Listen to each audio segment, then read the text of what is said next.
ఇదే అంశానికి సంబంధించి లేటెస్ట్ ఇన్ఫో అందించడానికి అలాగే మరింత విశ్లేషణ అందించడానికి సీనియర్ విశ్లేషకులు పెంటపాటి పుల్లారావు గారు మనతో పాటు లైవ్ లో సిద్ధంగా ఉన్నారు. Sir good evening. Good evening sir. Sir ఏం జరుగుతోంది? హార్వర్డ్ అంటే ఎంత పేరున్న యూనివర్సిటీ, అసలు వరల్డ్ క్లాస్ యూనివర్సిటీల్లో ఫస్ట్ వరుసలో ఫస్ట్లో ఉండేటువంటి యూనివర్సిటీ. మరి ఈ నేపథ్యంలో ఎందుకు అంటే ట్రంప్ టెంపరితనం ఇంకా పెచ్చిమీరుతోందా? ఎలా అర్థం చేసుకోవాలి దీన్ని? పైగా చదువుకి సంబంధించి అంటే ఆయన గవర్నమెంట్ ఏమీ ఆలోచించట్లేదా? అంటే ఇది ఓవరాల్ ఇష్యూని ఎలా చూడొచ్చు సార్? ట్రంప్ ఓటర్లు ఎక్కువగా హార్వర్డ్ అంటే పట్టింపు లేదు, హార్వర్డ్ అంటే వ్యతిరేకం కూడా. వాళ్ళ అభిప్రాయం ఏంటంటే హార్వర్డ్ యూనివర్సిటీ చాలా లెఫ్ట్గా ఉంటుంది, లిబరల్గా ఉంటుంది, అన్ని వ్యతిరేకాలు చేస్తుంది, అమెరికన్ పద్ధతులకి అని ఒక పెద్ద నమ్మకం ఉన్నది. ఈవేళ హార్వర్డ్ యూనివర్సిటీ ఎండౌమెంట్ ఫండ్ అంటే వాళ్ళ ట్రస్ట్ ఫండ్ $55 బిలియన్ ఉన్నది. భారత ప్రభుత్వానికి అంత డబ్బు ఉన్నదా లేదా ఆలోచించాలి. మన బడ్జెట్ కూడా అంత ఉన్నదా కాదా ఆలోచించుకో. అలాంటి బడ్జెట్ ఉన్నది. ఆ బడ్జెట్ కూడా ఆ ఎండౌమెంట్ ఫండ్, ఆ ఫండ్ నుంచి వడ్డీతో నడుపుకుంటా ఉంటారు. గవర్నమెంట్ గ్రాంట్స్ చాలా ఫ్రీగా ఉంటుంది. ట్యూషన్స్ డబ్బు విశేషమైన డబ్బు హార్వర్డ్ యూనివర్సిటీ ఉంది. అది కూడా చాలా మంది విదేశాల నుంచి వచ్చిన వాళ్ళు, విదేశీ గవర్నమెంట్లు కూడా డబ్బు ఇచ్చారు పలుకుబడి కోసం. ఖతార్, సౌదీ అరేబియా, చైనా డబ్బు ఇచ్చారు. కొన్ని డిపార్ట్మెంట్స్ వాళ్ళ కంట్రోల్లో ఉంటాయి. ఇష్టం వచ్చిన స్టూడెంట్స్ అడ్మిట్ చేయాలి. ఇవన్నీ ఉన్నాయి, ఆరోపణలు ఉన్నాయి. తర్వాత ఎలా ఉంటుందంటే యూనివర్సిటీలో ఫర్ ఎగ్జాంపుల్ మీరు ప్రొఫెసరు ఎవరో వచ్చి హార్వర్డ్లో మీకు సంవత్సరానికి $5 మిలియన్ ఇస్తామండి రీసెర్చ్ చేసుకోవటానికంటే మీరు ఏమైపోతారు? గాలిమాదే చెప్తారు. సో కొంతవరకు హార్వర్డ్ యూనివర్సిటీ అమెరికన్ కంట్రోల్లో లేదు. ఎస్, మీరు అన్నమాట సైన్సెస్ లో పర్టికులర్ గా లైఫ్ సైన్సెస్, మెడిసిన్ లో, బయాలజీలో చాలా అడ్వాన్స్డ్. చాలా అడ్వాన్స్డ్. కానీ ఇవన్నీ ఉన్నాయి. సో ట్రంప్కి వాళ్ళ మీద కోపం ఎందుకంటే ఎవరు నాకు ఓటు వేయలేదు, ఓటు వేసే మనుషులు కాదు అని. ఇలాంటి హార్వర్డ్, ఐవీ లీగ్ అంటే ఎప్పుడు నుంచో పాత private universities, Harvard, Yale, Princeton, కొన్ని యూనివర్సిటీస్ ఉన్నాయి, 8ో 10, కార్నెల్, ఇవన్నీ నాకు వ్యతిరేకం. అంతా న్యూయార్క్, బోస్టన్ ఆ ఏరియాలోనే ఉన్నాయి. నార్త్ లో ఉత్తర తూర్పులో ఉన్నాయి. వాళ్ళ మీద కానీ ప్రెజరెస్ ఉన్నది. దొరికారు కొన్ని విషయాల్లో, యాక్షన్ తీసుకున్నాడు. పాలెస్టీనియన్ గురించి అక్కడ ఉన్న అరబ్ స్టూడెంట్స్ అందరూ అల్లరి చేశారు. ఎవరు మీరు మా దేశానికి వచ్చి మీరు ఏంటి డెమాన్స్ట్రేషన్స్ ఏంటి?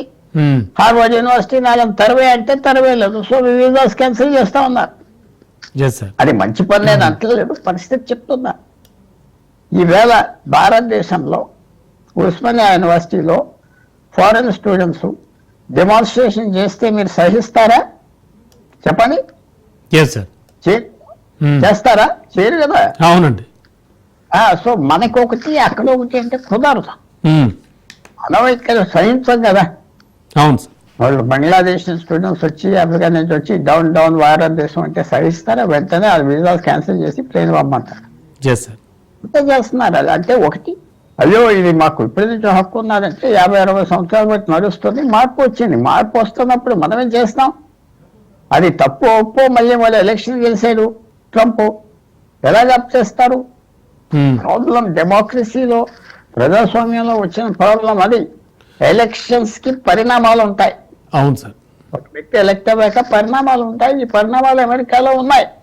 డొనాల్డ్ ట్రంప్ ప్రెసిడెంట్ అవటం వల్ల ఆయన ఇష్టం వచ్చినట్టు చేస్తున్నాడు. ఏంటి మీరు ఎలా చేస్తున్నారు? పూర్వం ప్రెసిడెంట్స్ ఎవరు ఇలా చేసేవారు కాదు. అంత పవర్ బాగా మిస్యూజ్ చేస్తున్నారంటే నేను ఏం మిస్యూజ్ చేయట్లేదు. ఈ పవర్ యుఎస్ ప్రెసిడెంట్ ఉన్నది, వాళ్ళు వాడలేదు, నేను వాడుతున్నాను.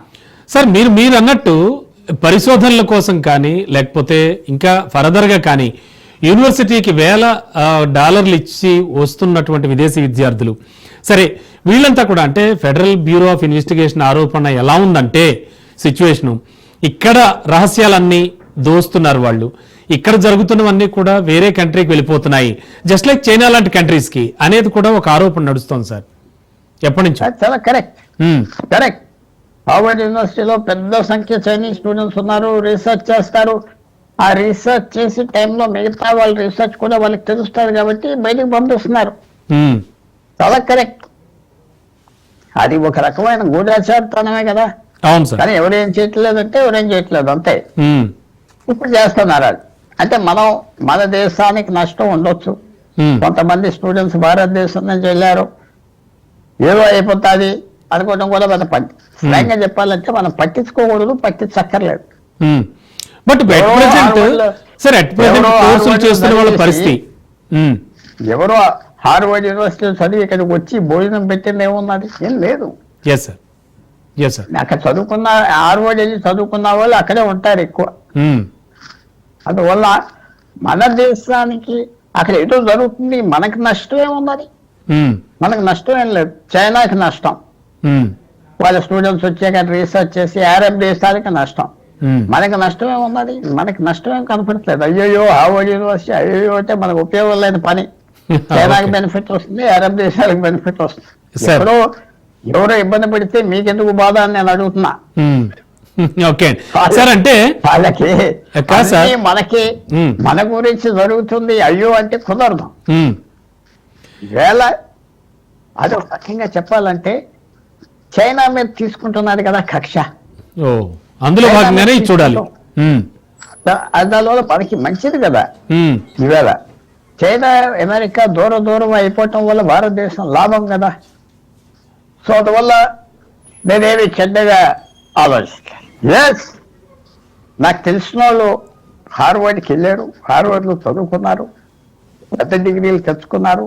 నా బంధువులు అనొచ్చు, వాళ్ళు ఫీల్ అవుతారు మాటలకంటే. వాళ్ళకేం నొప్పి అని లేదు. వాళ్ళు చదువుకున్నారు, డిగ్రీలకు సంపాదించుకున్నారు అంతే. నువ్వు రావద్దని చెప్తే వెళ్ళారు కొత్త బ్యాచ్. ఏం గొప్ప మునిగిపోలేదని చెప్తున్నా, భారతదేశానికి ఏం అవ్వలేదా? మీరు ఒకటే చూసుకోండి. మన దేశంలో సహిస్తారా ఇంకో దేశం నుంచి వచ్చి ఇక్కడ తైతకలాడితే చెప్పండి? లేదండి. మరి ఇంకా వాళ్ళు చేస్తున్నప్పుడు వాళ్ళ దేశంలో వాళ్ళు చేసుకుంటారు, మనకు కన్వీనియన్స్ లేదంటే ఎలాగా? అవునండి. నాకు నష్టం కనపడుతుంది భారతదేశం.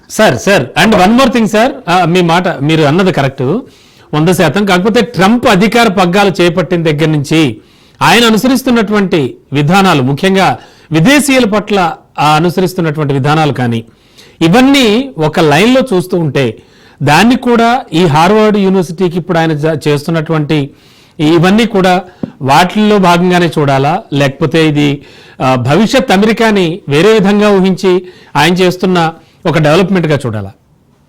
ఒకటి లాంగ్ టర్మ్ లో ఇది అమెరికాకి మంచిది కాదు. ఎందుకంటే ప్రపంచంలో మంచి ఇంటెలెక్చువల్స్, ఇంటెలిజెంట్ పీపుల్ అమెరికన్ యూనివర్సిటీలో వెళ్ళి చదువుతారు. ఎవరు రష్యన్ యూనివర్సిటీకి, చైనీస్ యూనివర్సిటీకి ఎవరు వెళ్తున్నారు? ఎవరు వెళ్ళలేదు కదా. ఒకనప్పుడు 1950 వరకు అందరూ ప్రపంచంలో ప్రతి దేశం నుంచి ఆక్స్ఫర్డ్ వెళ్ళి చదవాలి, కేంబ్రిడ్జ్లో చదవాలి, ఇంగ్లాండ్లో చదవాలి అని ఉండేది. ఇప్పుడు ఎవరు వెళ్తున్నారు? ఆక్స్ఫర్డ్ యూనివర్సిటీ ఎవరు అప్లై చేసి ఫీజు కడితే ఆయనకి అడ్మిషన్ ఇస్తున్నారు. మనమేమి ఆశ్చర్యపోకర్లేదు. హైదరాబాద్ నుంచి వెళ్ళి ఆక్స్ఫర్డ్లో చదువుకున్నాడంటే ఎవరికైనా ఇస్తారు ఫీజు కడితే. అట్రాక్షన్ పోయింది.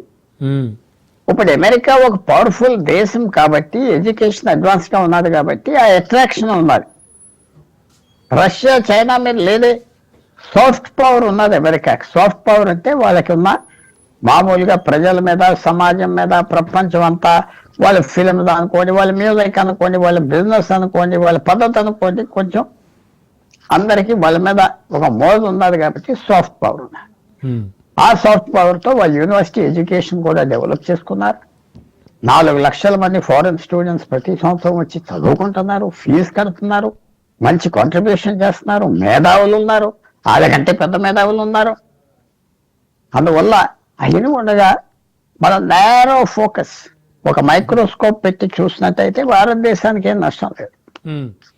బట్ అంటే ప్రతి విషయం సార్ ప్రెసెంట్ ఉన్న కండిషన్లో ఖచ్చితంగా అమెరికా గవర్నమెంట్ ఆశించేటువంటిది కానీ అమెరికా గవర్నమెంట్కి వచ్చే విదేశీ మారక ద్రవ్యం అఫ్ కోర్స్ ఇప్పుడు విద్యార్థులు వస్తేనే కదా సార్ ఆ ఫీజులు అవి కట్టి వాటికి సంబంధించి యూనివర్సిటీ డెవలప్మెంట్ కానీ తద్వారా మిగతా వ్యవస్థలు కూడా డెవలప్ అవడం అన్ని అంటే ఈ రకంగా అమెరికాకి ఎటువంటి లాస్ లేదనుకోవచ్చు అంటారా సార్? ఆ పెద్ద లాస్ ఉన్నది, పెద్ద లాస్. ఫీజు పోతాయి, యూనివర్సిటీ దెబ్బతింటాయి, మంచి స్టూడెంట్స్ వెళ్ళరు. మంచి స్టూడెంట్స్ అక్కడికి వెళితే కాంపిటీషన్ పెరుగుతుంది, స్టాండర్డ్స్ పెరుగుతుంది, అంతా లాస్. Yes sir.